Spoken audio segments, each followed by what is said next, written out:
Bonjour, nous sommes mardi aujourd'hui. J'ai préféré déjà introduire le premier chapitre du livre Le pouvoir absolu de l'amour. Le premier chapitre, en fait, il parle du pouvoir, il parle de l'amour plus fort que la colère. Et moi, je dis que l'amour désarme la haine, pacifie les cœurs les plus endurcis. Là où la colère détruit, l'amour reconstruit. L'amour véritable n'a ni besoin de justification, ni d'écho. Il suffit, il agit, il transforme, il survit à tout. C'est lui le seul pouvoir que nul ne peut corrompre. Car Jacques lui-même dit que, Jacques 1,20, il est dit, car la colère de l'homme n'accomplit pas la justice de Dieu. Donc la colère, en fait, c'est un feu qui consume. La colère naît souvent d'un sentiment légitime. C'est vrai, l'injustice par exemple. C'est une réaction humaine à la souffrance, au rejet, à la trahison par l'autre. En fait, la colère, quand elle bouillonne dans le cœur, elle monte au cerveau et explose parfois dans les gestes ou les mots. Quand quelqu'un est fâché, vous voyez même dans ses gestes qu'il est vraiment fâché. C'est une énergie brutale, une pulsion violente, souvent en quête de réparation. Mais cette force, si elle n'est pas contenue, elle devient destructive. Elle devient destructive, cette force. Je donne un exemple. Un homme trahi dans son couple peut se mettre à détester non seulement son conjoint, mais aussi tout ce qui lui ressemble. Il croit se défendre, mais il devient esclave de cette colère, sans que lui-même ne s'en rende compte.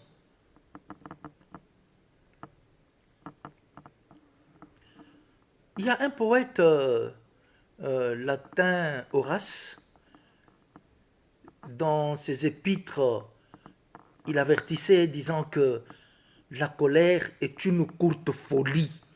Elle embrase la raison, consume la paix intérieure, transforme des personnes paisibles en êtres méconnaissables.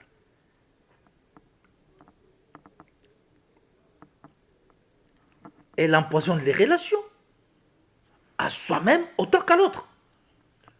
Celui qui nourrit la colère s'enflamme lentement de l'intérieur, se condamnant à une spirale de ressentiment. Vous voyez, cette image montre bien que la colère n'est pas n'est pas seulement violente envers les autres, mais aussi contre soi-même, la violence. Combien de conflits familiaux ont laissé des frères et sœurs se haïr pendant des années à cause d'un malentendu ou d'un héritage? La colère est une prison.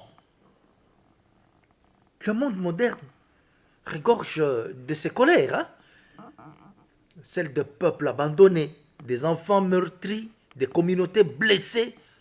Mais la question demeure, que construit la colère? Que laisse-t-elle derrière elle, sinon des ruines, du vide, des regrets et des murs?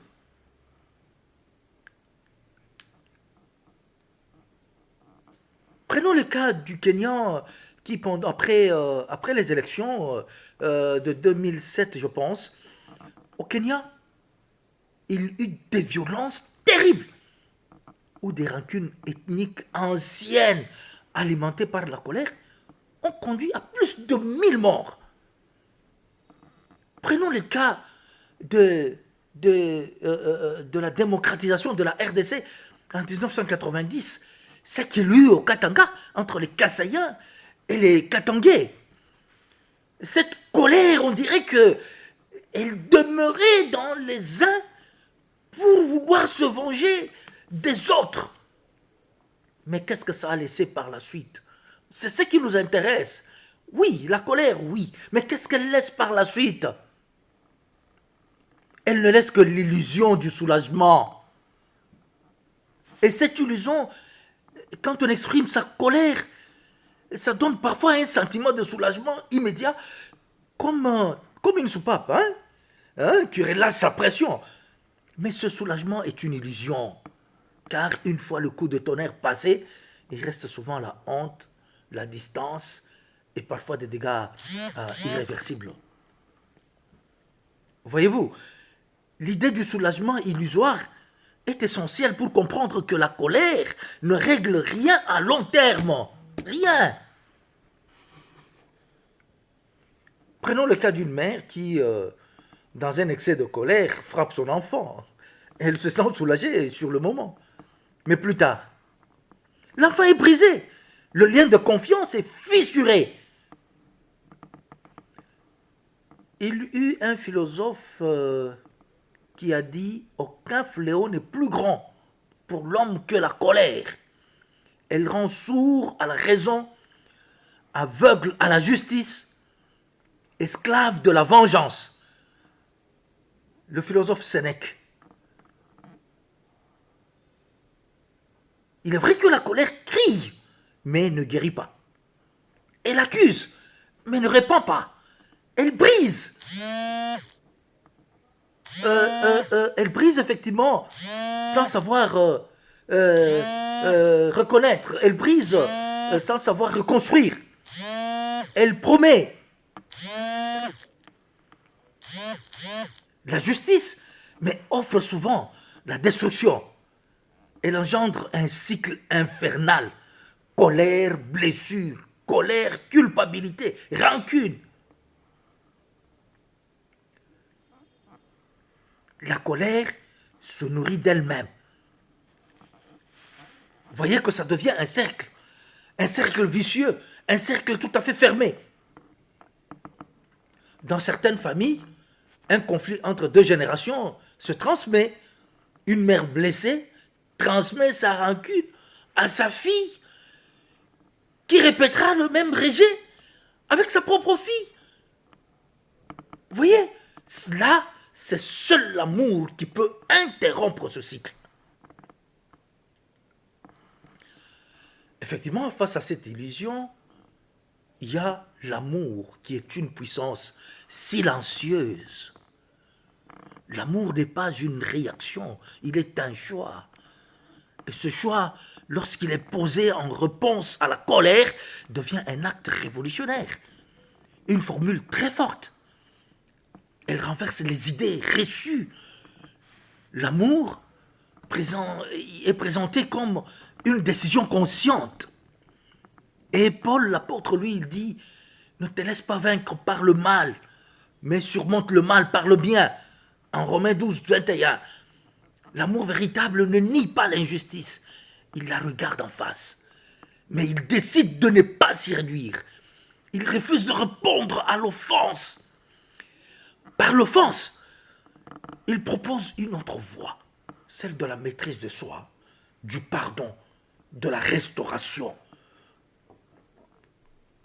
C'est lui qui transforme le mal en bien comme un alchimiste de l'âme. Un homme dont le frère a été tué dans une rixe, qui refuse de se venger, mais crée une association pour parvenir à la violence chez les jeunes. Voyez-vous, c'est ça l'amour. Il ne répond pas la colère par la colère, mais répond la colère par l'amour. C'est en cela que l'amour est plus fort que la colère. Il ne crie pas, mais il transforme. Il ne détruit pas, mais il guérit. Prenons quelques témoignages. Nelson Mandela, il dit ceci. Lorsque je suis sorti de prison, j'ai su que si je ne laissais pas ma haine derrière moi, je resterais prisonnier. Voyez-vous, c'est un exemple puissant de transformation intérieure. Mandela incarne ici le pardon politique au plus haut niveau. Cependant, les autres transforment leur colère en arme de guerre. en tuerie des innocents, en violation des enfants sans force, ni soutien. Et le cas de nos amis qui sont en train de tuer à l'Est, ils avancent des arguments. C'est qu'ils sont en train de se venger. C'est la colère qui est montée en eux, qui a ruiné leur conscience, afin qu'ils fassent ce qu'ils sont en train de faire. Mais s'ils peuvent écouter aujourd'hui que l'amour est capable de tout, ils peuvent transformer leur colère, leur manière de vouloir faire, de piller, de voler notre pays. Ils peuvent transformer en une certaine autre manière de protéger notre pays. Martin Luther King, lui, il dit que la haine trouble la vie, l'amour l'harmonise. Voyez-vous, ça c'est une musique. Elle donne de la noblesse à la cause. L'amour devient un acte politique, une sagesse active. Mais Jésus de Nazareth, lui, il a dit, Père, pardonne-leur. Ces gens qui avaient la colère, la colère. Jésus n'a pas répondu la colère par la colère, mais par la douceur. Par la douceur. Et comprenez ici que pardonner dans l'instant même de la souffrance, et cela donne une dimension divine. Et je prends un exemple. En 2006, aux États-Unis, une communauté amish a pardonné publiquement à l'homme qui avait tué 5 de leurs enfants dans une école. Ils ont même aidé la famille de tueurs. Leur voix, leur foi en l'amour a bouleversé le monde. Tout le monde peut s'étonner. Il a tué 5 de leurs membres de famille. Mais eux, ils répondent par l'amour et puis ils aident même cette famille. Non, mais ça, ça sort de l'ordinaire. Chacun peut s'énerver, mais il faut savoir répondre à la colère par l'amour. Le pardon, qui est le fruit même de l'amour. Pardonner, c'est libérer un prisonnier et découvrir que ce prisonnier, c'est vous-même. Eh ben, vous-même, quand vous êtes en colère, vous vous emprisonnez. Et il faut vous libérer. Ça, c'est Louis qui parle comme cela. Cette idée est vraiment marginale. Hein? Le pardon comme délivrance personnelle. C'est-à-dire, quand tu pardonnes, au lieu de t'énerver, toi-même, tu te délivres. C'est une définition de la puissance intérieure. Vous comprenez? En fait, prenons qu'à Kinshasa, un homme qui retrouve celui qu'il avait volé 15 ans plus tôt. Au lieu de le faire arrêter, il l'aide à se réinsérer dans la société. Et l'autre, je vous assure, il va pleurer, il ne pourra pas concevoir. C'est ça, le pouvoir du pardon, le pouvoir de l'amour. Et cela montre que vous aimez. Hein, et aimer, c'est un acte de force. La douceur de l'amour est une force plus redoutable que la rage du fer. Et ça, c'est Gandhi.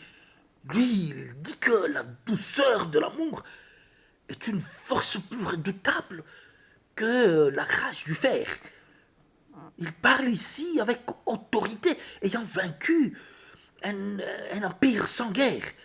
Cela prouve que l'amour peut être stratégiquement plus efficace que la violence. Prenons des femmes congolaises qui, après avoir été violées par des miliciens, par des rebelles voyous, les femmes décident d'ouvrir un centre d'accueil pour aider d'autres victimes violées. Je crois qu'elles transforment leur douleur en service. Il y a possibilité de transformer sa douleur en service. L'idée est que l'amour n'est pas une fuite, mais un combat plus difficile, mais plus noble.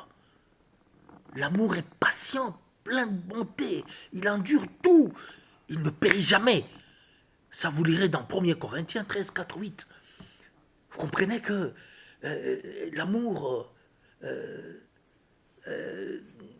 en fait, c'est un acte de noblesse. C'est un acte de conscience. Un acte quand vous l'atteignez, en fait, ça vous rend grand parmi ceux-là qui préfèrent répondre par la colère. La colère vous emprisonne vous-même. Et il faut vous relâcher, vous délivrer. Au lieu de répondre la colère par la colère, prenez votre temps d'aimer, de présenter l'amour à la colère. Et je crois que vous vaincrez beaucoup plus que celui qui est en colère. Le pouvoir absolu de l'amour. Là, c'est le premier chapitre dans lequel nous avons tenté de parler de l'amour qui est plus fort que la colère. Merci et bonne journée à vous.